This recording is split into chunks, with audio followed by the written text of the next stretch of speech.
Ce n'est pas par la sagesse du monde que nous pouvons gagner des âmes. Les gens pensent qu'avec de l'intelligence, des méthodes modernes et par la sagesse mondaine, nous pouvons obtenir un réveil. Mais ce n'est pas possible. Nous avons besoin d'une sagesse, d'une autorité et d'un amour divin, céleste et spirituel. Notre Seigneur déclare dans Jean 8, 11, « Je ne te condamne pas non plus, va et ne pêche plus. » Quel amour!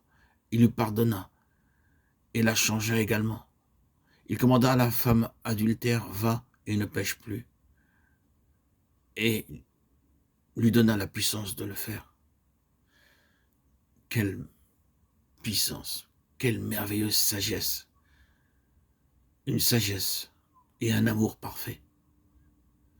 Avec cette sagesse, il pouvait confondre l'ennemi. Dans Luc 21, 8, nous lisons un de ces jours-là, comme Jésus enseignait le peuple dans le temple et qu'il annonçait la bonne nouvelle, les principaux sacrificateurs et les scribes avec les anciens survinrent et lui dirent, « Dis-nous, pour quelle autorité fais-tu ces choses? Ou qui est celui qui t'a donné cette autorité ?» Il leur répondit, « Je vous adresse aussi une question. Dites-moi, le baptême de Jean venait-il du ciel ou des hommes ?» Mais ils raisonnèrent ainsi entre eux. Si nous répondons du ciel, il dira, « Pourquoi n'avez-vous pas cru en lui ?» Et si nous répondons des hommes, tout le peuple nous lapidera, car il est persuadé que Jean était un prophète. Alors ils répondirent qu'ils ne savaient pas d'où il venait. Et Jésus leur dit, « Moi non plus, je ne vous dirai pas par quelle autorité je fais ces choses. » Par ces quelques paroles, il les confondit. Ils lui tendirent un piège, mais il n'y tomba pas. Par une seule parole, il les confondit, telle était sa sagesse, son amour et son autorité divine, céleste et parfaite. Ces gens lui posèrent cette question, « Maître, nous savons que tu parles et enseignes droitement, et que tu ne regardes pas l'apparence, mais que tu enseignes la voie de Dieu, selon la vérité. Nous est-il permis ou non de payer le tribut à César ?»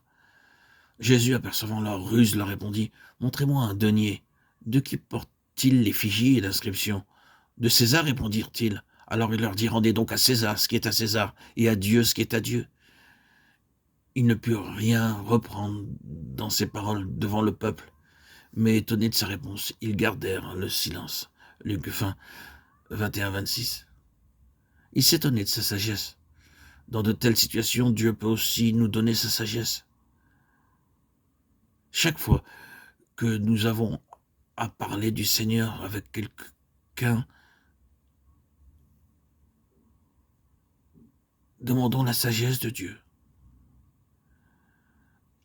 Et le Seigneur donnera sa parfaite sagesse.